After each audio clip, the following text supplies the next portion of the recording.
मध्य प्रदेश के सागर में इन दिनों राजनीति पूरे शबाब पर है। पूर्व मंत्री भूपेंद्र सिंह के द्वारा आयोजित की गई भजन संध्या सुर्खियों में है। इसके पीछे की वजह सागर में चल रही राजनीति है। बीजेपी के भीतर प्रदेश और खासकर सागर में जब से मोहन यादव सीएम बने हैं तब से खींचतान देखी जा रही है। दरअसल शिवराज सिंह चौहान जब तक सीएम रहे तब तक उनके खेमे और नजदीकी नेता और विधायकों की तूती बोलती रही, लेकिन उनके सीएम पद से हटने के बाद से उनके सबसे खास मंत्री रहे भूपेंद्र सिंह ठाकुर को एक तो मंत्रिमंडल में शामिल नहीं किया गया, उस पर से लगातार राजनीति और सरकार में उनके कद को लेकर सवाल खड़े किए जा रहे हैं। वहीं इसके अलावा मध्य प्रदेश के सबसे सीनियर विधायक और मंत्री रहे गोपाल भार्गव भी मोहन सरकार में मंत्री नहीं बनाए गए। इस कारण दोनों ही नेताओं के हर एक कदम को राजनीति से जोड़कर देखा जा रहा है और शायद यही वजह है कि जब ठाकुर भूपेंद्र सिंह द्वारा अपने बेटे अभिराज के जन्मदिन के अवसर पर भजन संध्या का आयोजन किया गया तो इसके मुख्य अतिथि से लेकर यहां आमंत्रित अतिथियों को लेकर चर्चा होने लगी। साथ ही ये चर्चा भी जोरों पर है कि इस आयोजन में कौन वो नेता है जो पहुंचे हैं और कौन वो नेता है जिन्होंने इस कार्यक्रम से दूरी बना ली है। देखिए ये खास रिपोर्ट। राजनीति की पिच पर नॉन स्ट्राइक स्टैंड पर बल्लेबाजी कर रहे पूर्व मंत्री भूपेंद्र सिंह जब से सीएम के इन्वेस्टर समिट में एक तरह से साइडलाइन किए गए तब से वो लगातार फ्रंट में आने की भरपूर प्रयास कर रहे हैं।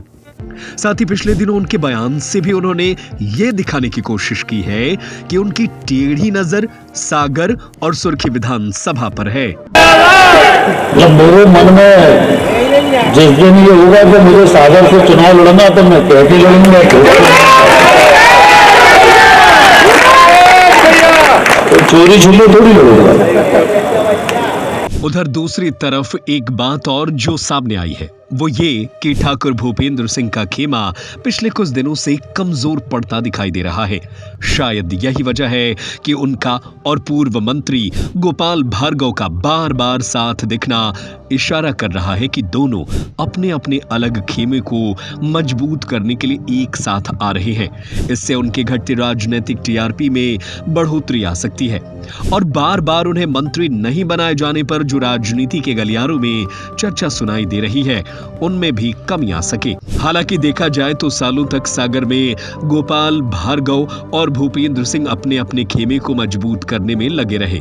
सागर में किसका वर्चस्व होगा इसकी लड़ाई भी चलती रही, लेकिन आज जब सागर में तीसरा पावर सेंटर मजबूत हुआ तब से उनके चेहरे पर चिंता की लकीरें बढ़ गईं। ये पावर सेंटर बने हैं मंत्री गोविंद सिंह राजपूत।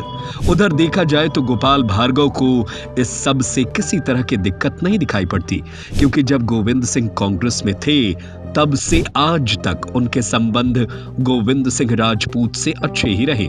इसके अलावा ज्योतिरादित्य सिंधिया से भी गोपाल भार्गव के संबंध बेहद अच्छे हैं। उधर इसी संदर्भ में बात भूपेंद्र सिंह की करे तो उनके और गोविंद सिंह राजपूत के बीच हमेशा से कड़वाहट रही है और शायद यही कारण है कि गोविंद सिंह राजपूत की बढ़ती ताकत के सामने कमजोर दिखाई देते भूपेंद्र सिंह समय समय पर अपना पावर दिखाने की कोशिश कर रहे हैं। आज जब भजन संध्या का आयोजन चर्चाओं में तो इससे भी भूपेंद्र सिंह ठाकुर के शक्ति प्रदर्शन से जोड़कर देखा जा रहा है।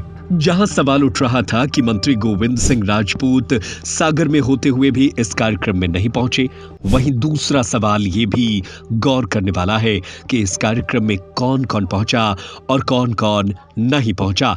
सागर जिले की बात करें तो सागर विधायक शैलेंद्र जैन को भूपेंद्र सिंह के पुत्र अभिराज सिंह ने खुद पहुंचकर आमंत्रित किया था, लेकिन वो इस कार्यक्रम में नहीं पहुंचे। जबकि सागर महापौर संगीता सुशील तिवारी, खासकर उनके पति सुशील तिवारी पूरे टाइम कार्यक्रम में मौजूद रहे, क्योंकि वे पूर्व मंत्री भूपेंद्र सिंह के खेमे से हैं। इसके अलावा सागर की वर्तमान सांसद लता वानखेड़े को भी खुद अभिराज ने पहुंचकर आमंत्रित किया था, लेकिन वो कार्यक्रम में शामिल नहीं हुई। जबकि पूर्व सांसद और भूपेंद्र सिंह के खेमे से राज बहादुर सिंह कार्यक्रम में मौजूद रहे। बात सागर जिले के विधायकों की करें तो बंडा विधायक वीरेंद्र सिंह लोधी को अभिराज ने खुद आमंत्रित किया था, लेकिन वो कार्यक्रम में दिखाई नहीं दिए। उनके अलावा नरियावली विधायक प्रदीप लारिया को भी अभिराज ने खुद पहुंचकर आमंत्रित किया था, वो भी कार्यक्रम में दिखाई नहीं दिए। बीना विधायक निर्मला सप्रे भी दिखाई नहीं दी, उन्हें भी आमंत्रित किया गया कि नहीं, ये साफ नहीं है। इसके अलावा देवरी विधायक ब्रिज बिहारी पटेरिया कार्यक्रम में शामिल हुए। वहीं सागर बीजेपी के जिला अध्यक्ष गौरव सिरोटिया भी अभिराज के आमंत्रित अतिथियों में थे, वो भी कार्यक्रम में दिखाई नहीं दिए। पूर्व मंत्री नारायण कबीर पंथी, पूर्व विधायकों में सुधा जैन, खुरई से पूर्व विधायक धर्मू राय, देवरी से पूर्व विधायक भानु राणा, रतन सिंह सिरालपुर भी दिखाई नहीं दिए। जबकि सुर्खी से पूर्व विधायक पारुल साहू, बीना से पूर्व विधायक विनोद पंथी कार्यक्रम में शामिल हुई, लेकिन बीना से पूर्व विधायक महेश राय शामिल नहीं हुए।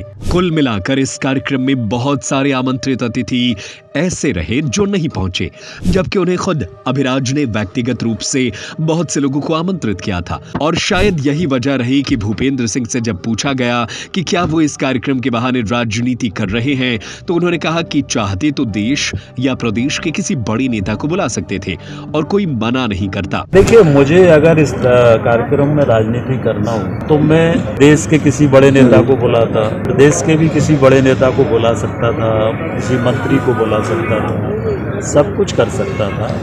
मैं किसी से आग्रह करता तो कोई मना भी नहीं करता, कोई भी आ जाता। अगर मुझे राजनीतिक लाभ लेना होता तो मैं पार्टी के नेताओं को, बड़े नेताओं को बुलाता, बड़े मंत्रियों को बुलाता, और मैंने किसी को नहीं बुलाया। बहरहाल पूर्व मंत्री भूपेंद्र सिंह का ये इवेंट वैसे तो जिस दिन से तय हुआ उस दिन से सुर्खियां बटोर रहा था, लेकिन राजनीति के लिहाज से देखा जाए तो इस कार्यक्रम के जरिए इतना तो साफ हो गया है कि सागर की राजनीति में खेमेबाजी के इस दौर में अभी भूपेंद्र सिंह को अपना खेमा आने वाले दिनों में और मजबूत करना होगा, क्योंकि अभी उनके विरोधी खेमे ज्यादा तादाद में दिखाई दे रही है।